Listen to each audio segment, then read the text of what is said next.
성경은 우리에게 너희는 세상의 소금이다, 빛이다 이렇게 말씀하셨습니다. 알 것 같으면서도 이런 성경의 대단히 중요한 교훈들과 가르침들이 너무나 우리에게 추상적으로 들리고 관념적으로 들려서 도대체 이 말씀이 구체적으로 무슨 말씀인가 이럴 것 같아서 하나님께서 그 바로 뒤에다가 너희의 그 착한 행실을 통해서 믿지 않는 사람들이 하나님 앞에 영광을 올려드리도록 해라 이런 말씀을 주셨습니다. 그런데도 막 붙잡을 수가 없도록 알 것 같고 무슨 말씀인지 아는데 정말 우리의 삶의 매일매일 삶 현장 속에서 그 말씀을 어떻게 실천해야 되는가에 대한 그런 그 구체적인 그림이 잘 안 들어요.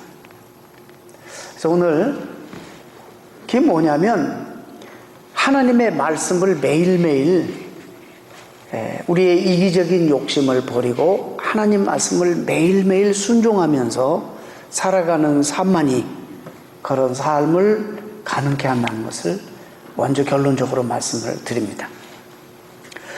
로마 제국이 기독교를 받아들일 때 기독교인들이 절대 다수였던 것은 아니었습니다. 당시 그리스도인들의 숫자는 로마 제국 내에서 가장 어쩌면 작은 소수 집단에 불과했습니다. 더군다나 그리스도인들이 무슨 권력을 장악했다거나 무슨 금력을 장악하고 있었던 것도 아니었습니다. 당시 대부분의 그리스도인들은 하층민이었습니다.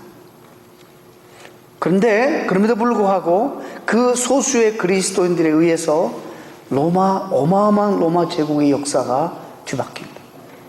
새로워지게 됩니다. 물론 이것은 다 배후에서 하나님께서 섭리하신 것이기도 하지만 하나님께서 그 소수의 사람들 사용하셔서 이런 놀라운 변화가 역사 가운데 일어나게 하셨지만 또 인간편에 봤을 때 소수의 그리스도인들이었지만 삶의 내용이 세상 사람들과 너무나 현저하게 달랐기 때문에 가치관에 있어서 세계관에 있어서 삶의 라이프스타일에 있어서 삶의 양상이 너무나 구별되었기 때문에 사도행전에서는 그리스도인들이 있는 곳마다 세상을 어지럽히는 자들이라 세상 사람들과 삶의 방식에 있어서 너무나 현저하게 구별되니까 그런 별명까지도 붙인 것 같습니다. 근데 그런 그들의 삶이 어떻게 그렇게 가능했느냐? 하나님 앞에서 철저히 말씀을 순종했고 매일의 삶에서 하나님 인도하심을 그들이 받았기 때문이었습니다.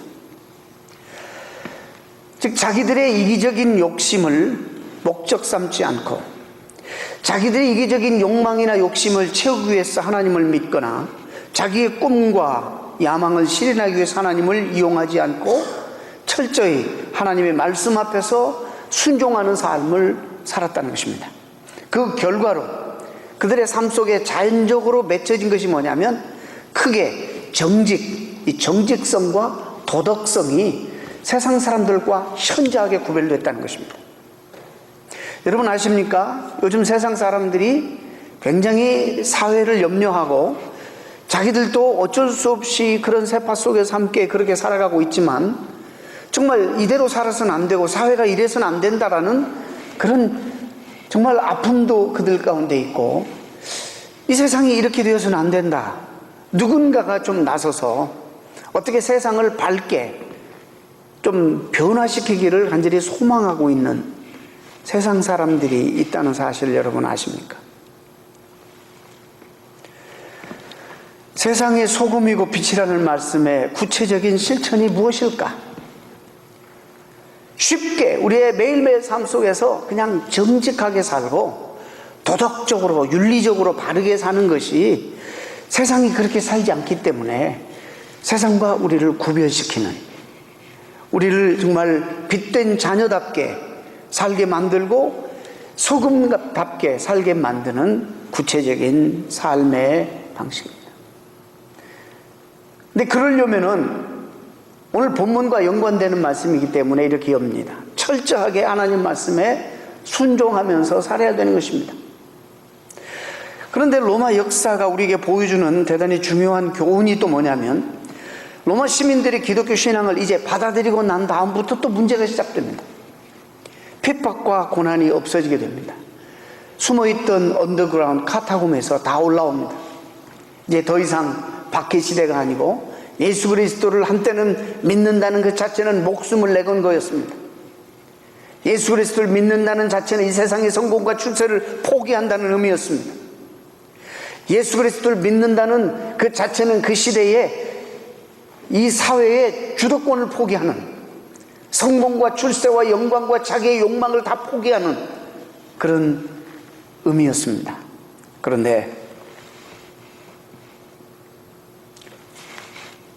로마가 기독교를 받아들이고 국교를 정하자 핍박과 고난이 당연히 없어지게 되고, 점점점 기독교 신앙이 생명력을 점점 잃게 되고, 또 신앙이 변절되어 가고, 하나님의 뜻을 그렇게 순종하고 따랐던 사람들이 이젠 세상과 짝하여서 이기적인 꿈과 야망과 사회적인 출세와 세상적 성공을 위해서 기독교 신앙을 점점 이용하기 시작합니다. 그러자 그들이 속해 있던 사회가 당연히 점점 도덕성과 정직성을 상실하게 됩니다. 그래서 로마 제국은 외부의 침입이 있기 전에 바로 이런 문제 때문에 내부적으로 벌써 붕괴되기 시작했습니다. 자신들의 부정직성과 부도덕성으로 인해서 그들은 스스로 엄청난 값을 지불해야만 했습니다. 그래서 우리는 한 가지 얻는 대단히 중요한 결론 하나는 뭐냐면, 한 사회, 한 국가, 한 공동체의 그 모든 것을 지탱하는 가장 강력한 힘은 그 사회와 그 국가와 그 공동체를 이루고 있는 사람의 정직성과 도덕성이라는 사실을 우리는 알게 됩니다. 이것은 또 말씀이 창세기부터 계시록까지 우리에게 계속 전달해주는 대단히 중요한 메시지이기도 하고, 하나님께서 역사 가운데 역사 흐름 속에서 우리에게 보여주는 대단히 중요한 교훈이기도 한 것입니다. 절대적인 하나님의 말씀이 없는 곳에는 모든 것이 사실 실제적으로 가능한 것입니다. 하나님 말씀이라는 절대 잣대가 없는 곳에는 인간의 욕망 앞에서 인간의 모든 행위는 얼마든지 정당화되기 때문입니다.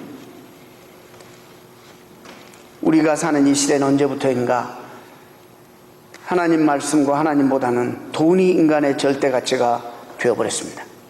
돈이 절대 가치가 되어버리니 당연히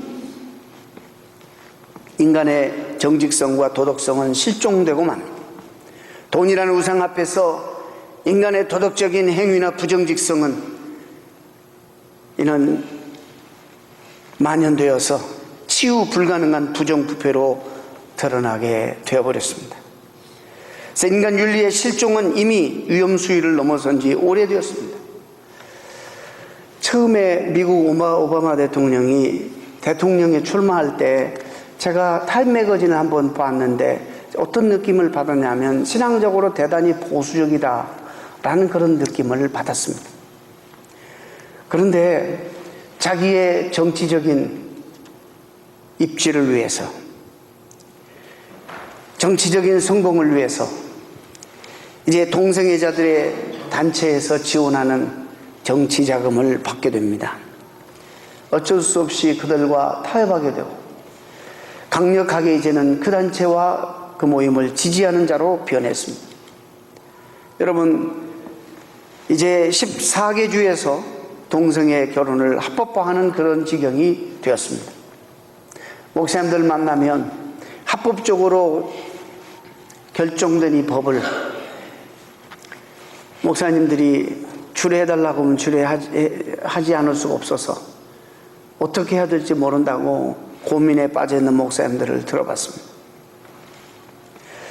이미 우리 사회뿐만 아니라 우리 그리스도인들마저도 이제는 정직하게 살면 이 세상에서 성공하지 못한다, 정직하게 살면 이 세상에서 바보 취급받는다, 이런 생각이 지배적이고, 그래서 그냥 적당히 세상 문화와 타협하며 자기 야망을 위해서 살아가고 있습니다. 심지어 많은 그리스도인들이 초대교회 그 카타콤 속에서 믿었던 그리스도인들과 너무나 다르게 하나님의 말씀이라면 절대적인 말씀 앞에서 무조건 순종했던 그들과는 달리 이제는 하나님의 그 말씀과 하나님 자체도 내 야망을 이루기 위한 수단으로 그분을 믿고 신앙하는 이런 시대에 우리가 살아가고 있습니다. 본문에 나타나는 바울과 그 일행은 복음을 전하는 과정 속에서 하나님의 인도함을 받고 있는지를, 어떻게 받고 있는지를 보여주는 대목을 우리가 오늘 묵상을 하려고 합니다. 엄밀한 의미에서 자기 일도 아니고 잘 살아가고 있는 사람을 부르신 분도 그분이고, 그래서 그분이 그에게 사명을 주어서 열정을 주어서 복음을 들고 하나님의 영광을 위해서 복음을 위해서 지금 헌신하고 나섰는데 1차 전도 여행 때도 죽다 살아나오고 살아있는 것 자체가 기적인데 다시 하나님의 영광을 위해서 길을 떠나는데 하나님이 그 길을 자꾸 막으신 거예요. 우리 인생길에서 우리도 동기가 선하고 순수하고 아름답고 분명히 하나님이 기뻐하신 일이라 생각하고 하는 그 일들이 있어서 추진하는데 막히는 그런 경험들을 자주 하게 됩니다. 그럴 때 오늘 본문에서 우리는 사도 바울을 통해서 우리가 어떤 태도를 가져야 되는가, 어떤 자세를 하나님 앞에 취해야 되는가를 우리가 배울 수 있어야만 합니다. 우리가 지도를 놓고 설명하면 참 좋겠습니다만은 여러분 집에 가셔서 이번 주에 바울 선교 여행의 그 지도를 한번 성경책에 다 나와 있습니다. 뒤에 한번 보시면 됩니다. 바나바와 갈라서서 바나바는 구브로 섬으로 가고 이제 바울 일행은 신라와 함께 저 북쪽으로 가서 1차 전도 여행 때 섬겼던 더베와 루스드라에서 누굴 만납니까? 예수님의 제자인 지난주 설교했던 디모데를 만납니다. 디모데를 함께 대동해서 이 루스드라에서 떠나는데 거기서 떠나서 이고니온을 거쳐서 저기 이제 비시디아 안디옥에 지나서 이 아시아 지역으로 내려가려고 합니다. 여기서 아시아는 중국이나 한국을 말하는 게 아니라 지금의 터키 대륙의 아시아를 말하는 거예요. 이 터키가 여기가 흑해가 있고 에게해 있고 지중해가 있는데 이 터키가 이 경계예요. 유럽과 아시아예요. 여러분 이스탄불의 반절은 유럽입니다. 또 반절은 아시아입니다. 희한한 나라예요. 그런데 그 아시아라고 말하는 것은 그 당시 에베소를 아마 염두에 두지 않았을까 그런 생각을 해봅니다. 에베소에는 벌써 로마 제국의 이미 두 번째, 세 번째로 왕성하고 큰 도시가 되었습니다. 상업도시요, 정말 큰 부유한 사람들이 많을 뿐만 아니라 온갖 학자들도 많이 있고 그곳에 유대인들도 많고 그 거점을 삼아서 복음을 전해주겠다는 생각을 가지고 아마 그쪽으로 내려가려고 했는지도 몰라요. 그런데요, 오늘 6절에 성령님께서 여러분 뭐라고 말씀합니까? 성령님께서 아시아에서 말씀을 전하지 못하게 하시는 것입니다. 그래서 힘들게 이 바울과 그 일행은 브리스기아와 갈라디아 땅을 거쳐, 즉 험상줄령인 산맥을 거쳐서 오늘날 터키 대륙의 서북부인 무시아 지방으로 올라갑니다. 에베소는 여기 있고 무시아 지방으로 가게 됩니다. 무시아에서 이제 사도 바울은 또 비두니아로 가려고, 위쪽도 북쪽으로 가려고 생각하고 있는데 하나님이 또 예수의 영이 그걸 막으시는 것입니다. 무시아에서 그래서 드로아로 내려갑니다. 드로아는 에게해, 이 터키에 연결되어 있는 가장 끝자락 항구 도시입니다. 어느 날 밤에 잠을 자는데 환상이 바울에게 나타납니다. 마게도냐 사람 한 사람이 서서 계속 그를 청하여 마게도냐로 건너와서 우리를 도우라는 그런 환상을 바울이 보게 됩니다. 이것이 바로 유명한 그 메세도니안 콜링입니다. 다윗이 아니라 바울이 환상을 본 후에 그 일행들이 하나님께서 마게도냐로, 즉 오늘날의 유럽입니다. 유럽, 그리스 지역입니다. 마게도냐로 건너가 복음을 전하라고 부르신 줄을 인정하고 그곳으로 건너가 유럽 최초의 선교가 시작되게 된 것이 오늘 본문의 배경입니다. 자, 의문스러운 것은 아까도 말씀드렸지만은 주님을 위해, 오직 주의 복음만을 위해 목적을 삼고 가는 그 길을 왜 하나님이 막으시는가? 여러분 그런 경험을 많이 해보셨죠? 그리스도인이라면 안 해본 분 없을 거예요. 그런 경험들을 많이 여러분들도 하셨을 것입니다. 제가 회상해 볼 때 참 많더라고요. 그런 일들이. 시간상 다 쉬어야 할 수는 없습니다. 아무튼 사도 바울이 그 길을 가는데 하나님이 막으시는데, 도대체 사도 바울은 하나님이 막으셨다는 것을 어떻게 알았으며 하나님이 막으시는 것을 어떻게 감지했을까? 이런 것도 좀 궁금하고, 하나님이 왜 막으셨는가? 무엇을 통해서 막으셨는가? 우리가 정확하게 알 수 없습니다만은 아마 어쩌면 사도 바울이 나가는 데에 저는 많이 상상을 해보는 거예요. 사도 바울의 몸이 지금 1차 전도 여행 때 죽다 살아나서 몸이 건강할 리가 있겠습니까? 아직도 그 건강상의 문제로 막으셨는지, 아니면 어떤 그 유행병이 창궐해가지고 그 지역에 가지 못하는 상황이 되어서 막으셨는지, 아니면 로마의 속국이기 때문에 게릴라들이 자꾸 일어나서 전쟁하고 독립운동을 일으키려는 그런 전쟁들이 이곳저곳에 일어나서 위험해서 막으셨는지, 아니면 성령께서 예언이 그들 가운데 임해가지고 마음을 굉장히 불평케 만들어서 결국에 그 길을 막으셨는지, 우리가 정확하게는 알 수 없지만은 분명하게 하나님은 막으셨고, 이 바울과 그 일행은 영적으로 그것을 하나님이 막으시는 길이라는 것을 깨달았다는 거예요. 그래서 사도 바울은 철저하게 막으면 순종하는 거예요. 계시록 3장 7절에 하나님 문을 열기도 하시고 닫기도 하시는 분이라는 말씀이 있습니다. 열면 닫을 자가 없고 닫으시면 열 자가 없는 분이라고 말씀하십니다. 우리가 늘 이렇게 생각해요. 상식적으로 복음을 위해서 우리가 헌신하고 나서면 당연히 하나님께서 도와주셔야 된다고 생각합니다. 몸도 낫게 해주시고 필요한 물질도 주시고 능력도 주시고 사람이 필요하면 필요한 사람들도 그렇게 붙여주셔야 된다고 생각합니다.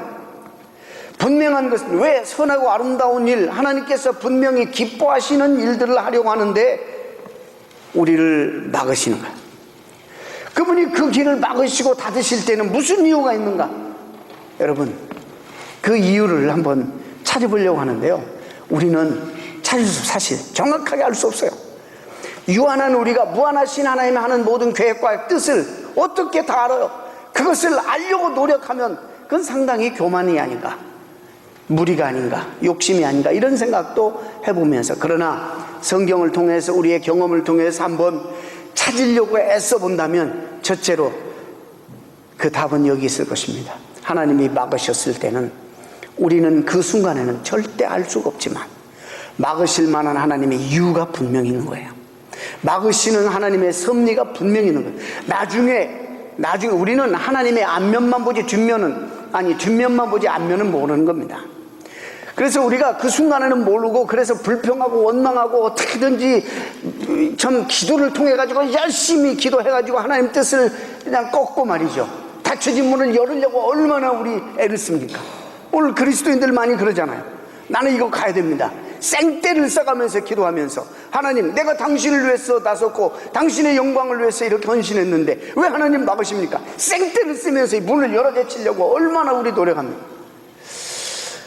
그런데요, 저는 오늘날 우리들과 너무 다르게 사도 바울의 모습을 통해서 너무 큰 우리가 교훈을 얻게 되는 거예요. 사도 바울은 예수님을 만나고 난 다음부터 그가 복음을 위해서 나중에 로마에 가서 교수형을 당해서 순교당할 때까지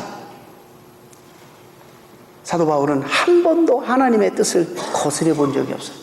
한 번도 하나님이 막으시면 억지로 열으려고 하고, 한 번도 하나님께서 인도하시는 그 길을 마다하고 그런 적이 없다는 거예요. 막으시면 하나님이 막으시나 보다. 그리고 난 다음에 분명히 하나님이 막으실 때는, 다음 주에 이제 설명을, 오늘 다음 주에 또 말씀을 전할 텐데, 막으신다는 하나님이 여시는 길이 분명히 있을 것이다 라는 것을 생각하고, 하나님이 하신다면, 나를 사랑하신 하나님이, 나에게 최상과 최선을 하신 하나님이 길을 막으시면 분명히 다른 뜻이, 내가 알 수 없는 하나님의 섭리와 뜻이 있는 것이다 라고 믿은 거예요. 이것이 신앙인 거예요. 이것이 믿음인 거예요. 불평하고 원망하고 안 되는 걸 생떼 쓰면서 무조건 열어제치려고 하는 것보다는 하나님의 그 순간이야말로 엎드려서 하나님의 음성을 들어야 돼요. 그 그 순간이야말로 하나님의 뜻을 우리가 찾아야 돼요. 하나님 왜 이러실까?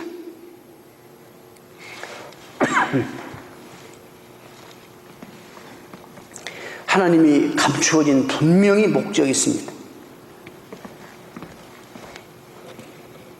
저는 제가 한 가지만 지금 너무 지내고 보니까 너무 감사한 일 하나만, 제가 아까 말씀드린 수없이 많아, 25년 목회 얼마나 많겠어요. 근데 하나만, 이렇게 아름다운 성전을 지어서 우리가 예배를 드리는데 개척교회에서 이루어서 여러분 이 많은 터를, 7,000평이 넘는 이 터를 우리가 사서 일구어서 교회를 짓는, 쉬운 거예요? 하나님의 은혜가 없이는 안 되는 거예요. 성도들이 열심히 없어서는 안 되는 거예요. 그래서 참 힘들게 건축을 해서 이렇게 돌아왔어요. 너무 힘들기 때문에 일단 이 큰 건물을, 체육관을 지은 거예요.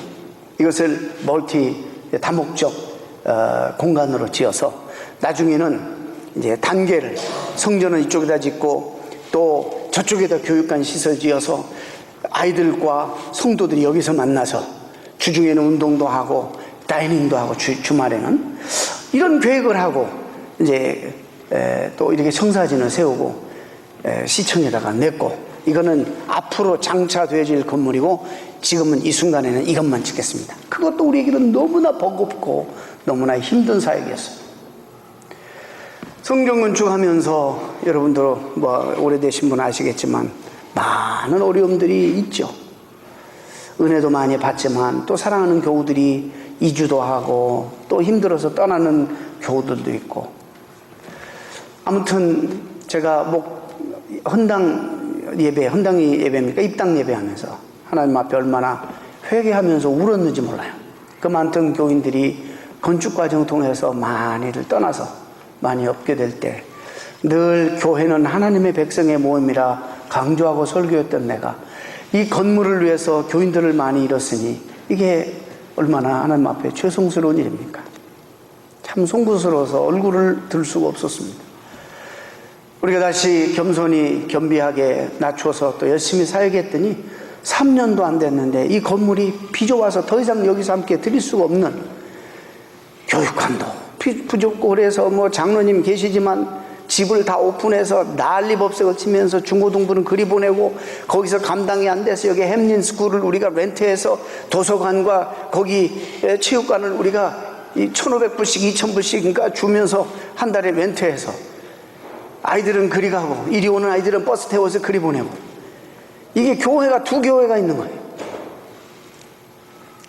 그래서 이제 필연적으로 다시 건물이 필요한 것을 알고 우리가 건축을 했는데 교회가 계속 불어나니까 처음에는 교육관 하나 아이들 공간만을 지으려고 했는데 계속 교인들이 불어나니까 우리가 5년은 되다 보자 이래가지고 하다 보니까 이 공사가 커져가지고 결국에 다 설계사도 동원해서 설계도 하고 이제 정말 한마음이 되어서 교인들과 함께 입찰을 딱 하게 된 입찰 가격이 320만 불이 나왔어요.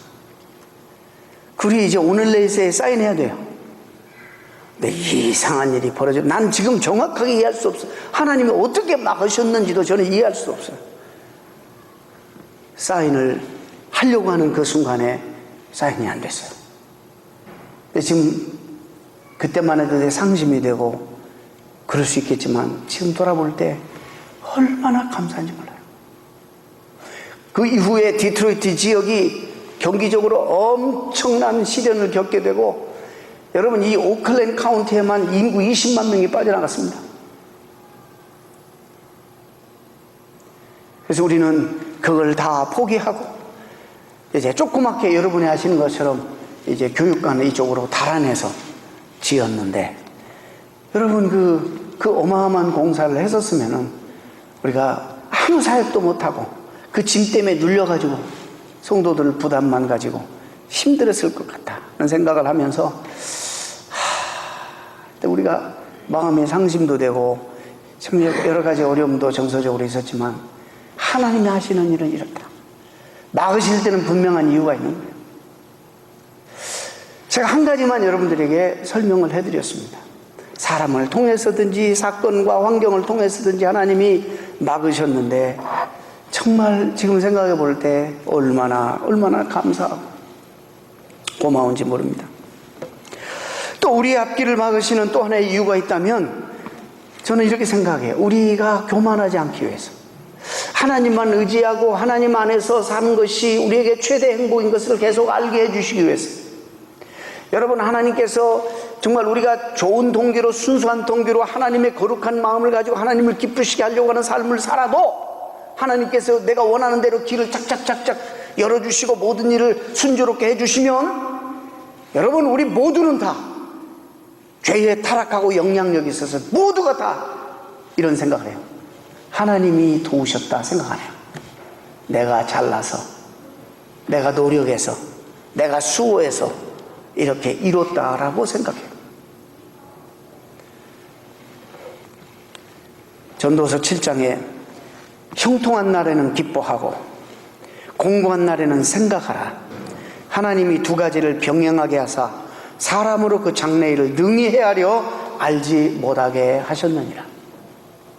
여러분, 하나님이 막으실 때 정말로 신앙이 있다면 불평하고 원망하는 것이 아니라 분명한 하나님의 뜻이, 감추어진 하나님의 섭리가, 나를 사랑하시는 것이 분명하고 정말 나를 아끼시고 내 최선과 최상을 하시는 하나님인 것이 분명한데 막으신다면 여러분, 하나님 앞에 원망할 것이 아니라 감사하면서 오히려 기다려보고 하나님이 여시는 쪽의 문을 보셔야 할 것입니다.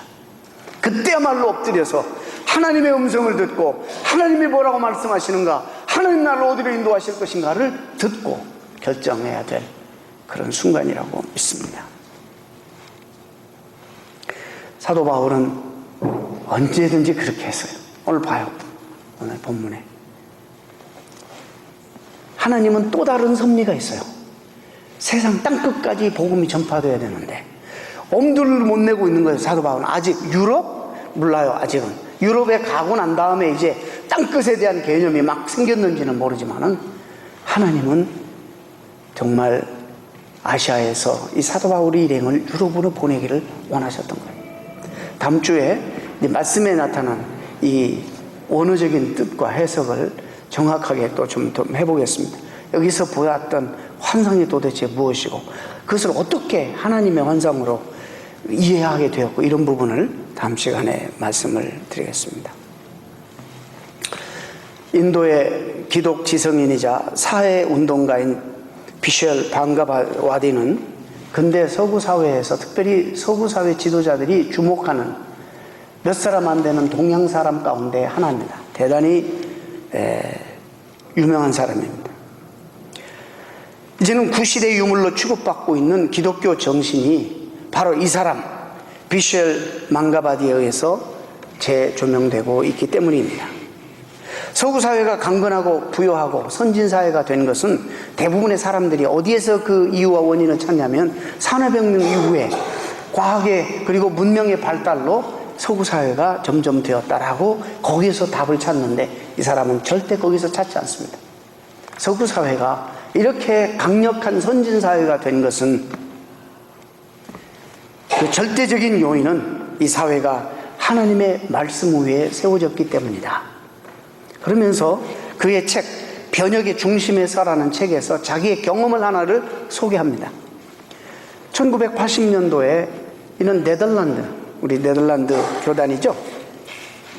네덜란드의 어느 자선단체에 강사로 초빙을 받아서 갑니다. 가서 있었던 일을 그 책에서 나누는데, 그 자기를 어느 날 이 초청했던 그 이안 박사라는 사람이 이 사람과 함께 우리 가까운 데 가서 목장에서 우유나 한 컵 사 먹으러 가자고 그러는 거예요. 그래서 좋다고. 그래서 둘이 시국기로 걸으면서 가까운 농장에 갔는데, 가보니까 사람이 하나도 없어요. 인도 같으면 소가 한 100여 마리가 있는데, 인도 같으면 이 돌보고 관리하는 사람들이 굉장히 많을 텐데 한 사람도 없어요. 그래서 참 의아하게 생각했어요. 그리고 이제 가서 건물이 있는데, 건물에 들어가 보니까 진열장 안에 이미 준비된 이 밀크들이, 우유들이 많이 들어있었어요. 거기도 사람이 하나도 없어요. 자연스럽게 이한 박사는 들어가서 진열장에서 우유를 꺼내고 컵 2개에다가 한 잔씩 따르고 우유를 넣고는 자기 지갑에서 지폐를 꺼내서 그 옆에 있는 돈통에다가 돈을 집어넣고 옆에 있는 잔돈을 자기가 스스로 세워가지고는 거스름돈을 주머니에다 넣고 한 장씩 들고 유유 나가는 거예요. 이 사람 생각에는 이해할 수 없었어요. 종을 누르든지 배를 누르든지 소리를 지르든지 사람을 찾을 줄 알았더니 아무도 안 찾아요. 판매원이 없어요. 무인 판매예요. 충격을 받았어요. 그리고 이것이 너무 자연스러웠어요, 이분에게는.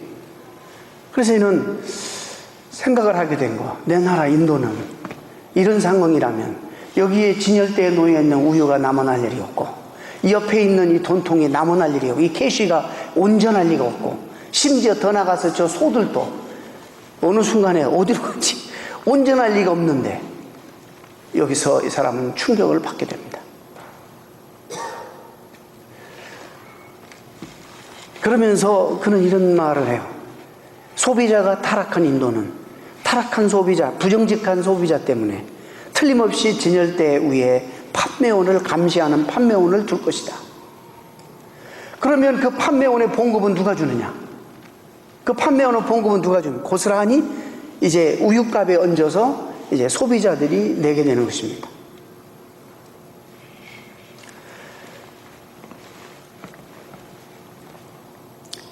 이기적이고 부정직한 그 사회는 이렇기 때문에 이 공급자는 판매원 봉급도 줘야 되고 이러니까 이 우유에 물을 많이 타가지고 불량 우유를 이제 유통하게 되는 것입니다. 그러면 이제 불량 우유를 단속하기 위해서 당국에서는 사람을 고용합니다. 우유 검열관. 그럼 이 사람의 월급은 또 누가 줍니까? 이 사람 월급은 누가 주죠? 이제 고스란히 이 월급도 이제 소비자들의 몫이 되는 것입니다. 소비자와 공급자가 도덕적이지 않고 부패했는데 공무원이라고 의롭게 살 이유가 어디 있어요? 공무원도 아주 타락해가지고는 은근히 그 자리에 앉아서 뇌물을 당연한 것처럼 여기고 요구하는 거예요. 뇌물 가져라고. 안 갖다 줄 수가 없어요. 안 바칠 수가 없어요. 왜?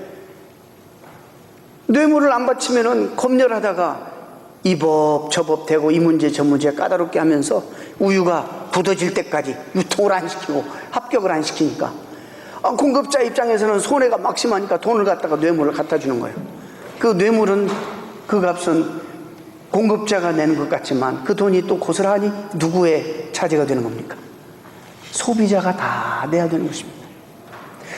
부정직한 사회가 되면 바로 이런 것 때문에 불필요하게, 그래서 인도의 아이들과 네덜란드의 아이들이 동시대에 태어났지만은 바로 이런 문제 때문에 건강한 그리고 튼튼한 그리고 영양가 있는 우유를 마음껏 마실 수 없는 그 모든 것들이 자기 자녀들에게 피해로 돌아간다는 이런 것을 그가 그 구조를 알게 되었습니다.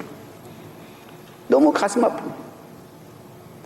여러분, 참 재밌는 것은 정말 이 미개한 나라로 갈수록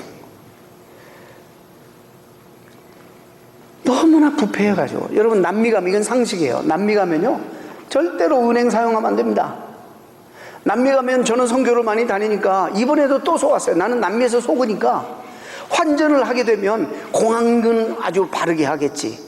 그래 공항에서 환전하는데, 여러분 하는 상식이에요. 남미는 절대로 공항에서 환전하면 안 됩니다. 들어가서 잘하는 현지인들, 선교사님이나 현지인들에게 개인적으로 아는 사람을 통해서 환전을 해야 돼요. 세상에 페소 이번에는 환전하는데 저는 그걸 알기 때문에 이번에는 플로리다에서 환전을 좀 했어요. 미국이니까. 근데 찜찜한 게 앉아있는 사람이 스페니쉬야. 그래서 좀 찜찜했어요. 아니나 다를까 36전에 환전했는데 선교사님 현지에 가보니까 41전이에요. 오 마이 갓네스. 은행에다가 돈을 못 놔. 한인들이 놓으면 은행이 언제 없어질지 모르고 그 돈을 가지고 언제 은행장에 튈지를 모르니까 은행을 사용할 수가 없어요. 이런 세상이 거의 남미, 아르헨티나 그러죠, 브라질 그러죠, 도미니카 그러죠. 그래 도미니카는 조금 나은 편인데도 바로 1불에 한 7페소를 속여 먹는 거예요. 또 미국에서 했는데 공항에서 했으면 더 했을 거예요. 왜 이런 일들이 있을까? 지금 제가 이 사람이 말하는 이런 구조가 우리나라에도 조금 있었던 거 아니에요? 지금도 있나? 여러분 판단하세요. 이 부정직한 것 때문에 이들은 대가를 지불해야 돼요. 값비싼 대가를 지불하는 거예요. 그래서 그 자녀들이 건강하게 튼튼하게 좋은 우유를 섭취하고 자라야 될 그런 놀라운 기회를 잃어버리게 되는 거예요. 그런 사회를 만들어버리는 거예요.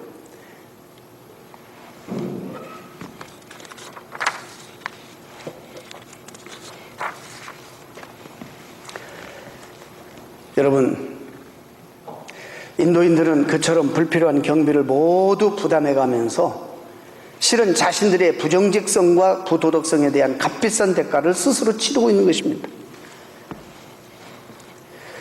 그들의 부정직과 부도덕성의 대가가 인도인들 간의 진실된 경제거래를 불가능하게 만들어버리는 것입니다. 바로 이 네덜란드의 목장 방문을 통해서 비셸 방가와디는 이렇게 네덜란드처럼 작은 나라가, 정말로 작은 나라잖아요. 얼마나 작은 나라예요. 유럽에서도 대단한 나라입니다. 그 나라가. 그런데 이 조그마한 나라가 인도처럼 어마어마하게 거대한 그런 나라에 매년 엄청난 금액의 원조를 할 수 있는지, 그 해답을 이 사람이 거기를 방문하면서 얻었어요. 그 해답을 얻었어요. 인도인들은 절대 다수가 힌두교도들입니다. 힌두교도들은 자기 자신이 신이라고 믿어요. 가리키고 믿어요. 우리가 욕망과 우리의 욕심을 다 벗어버리면 내 안에 있는 부처가 있어서 이 하나님됨이, 신됨이 나에게 드러난다고 믿는 사람들이. 반면에 서구사회는 기독교 정신이 입각해서 세워졌고, 기독교인들은 모두 뭐라고 고백하죠? 저와 여러분은 죄인입니다. 우리 모두는 죄인이라고 고백하는, 그리고 그렇게 믿고 사는 사람들에 의해서 세워진 나라가 서구사회입니다.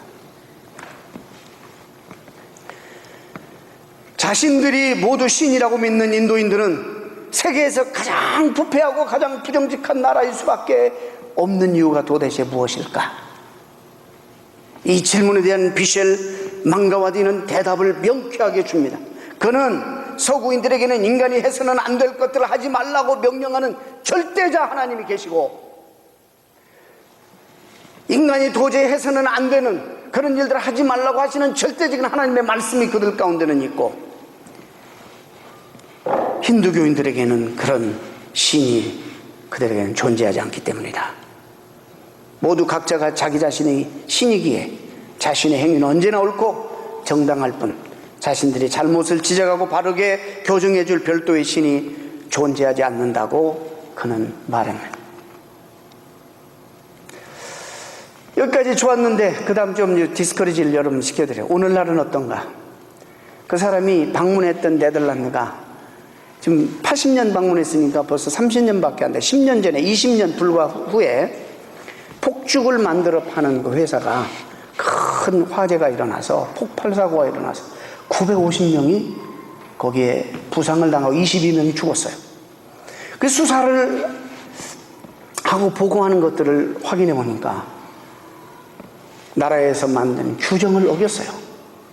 안전규정도 어기고 많은 범법을 했어요. 그런데 이것을 눈감아준 관리가 있어요. 그 속에 이게 뇌물이 주고받는 거래가 있었다는 사실. 이 사람이 그것 때문에 또 한 번 충격이에요. 이제는 더 이상 인도만의 문제가 아니다. 이 문제가 서구 사회도 어디든지 일어나는 이 문제이기 때문에 이제는 인도만의 문제가 아니다.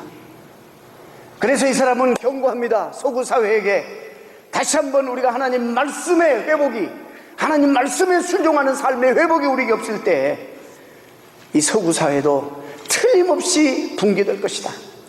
틀림없이 마틴 루터 하나님의 말씀이 밝혀지기 전에 그 시대로 돌아가, 종교개혁 이전에 돌아가서 어두움의 시대를 맞게 될 정말 이 서구 사회는 다시 말씀으로 회복하지 않고, 그래서 말씀에 순종해서 정직을 회복하지 않고 도덕성을 회복하지 않고서는 이 서구 사회에도 틀림없이 붕괴될 것이라는 경고를 그가 주고 있는 것입니다. 십계명은 자기들의 삶과 전혀 상관없는 것이 되어버렸습니다. 과거 역사적 산물일 뿐이라고 취급하고 있습니다. 기독교 정신은 오래전에 폐기 처분되었고, 많은 서구인들이 이제는 동양 사상에 오히려 동양 종교에 심취하고 있습니다. 여러분, 동양 종교, 신비 종교의 공통점이 뭔지 아세요? 범신론입니다. 범신론. 자기 안에 신이 있는 겁니다. 자기가 신이라는 겁니다.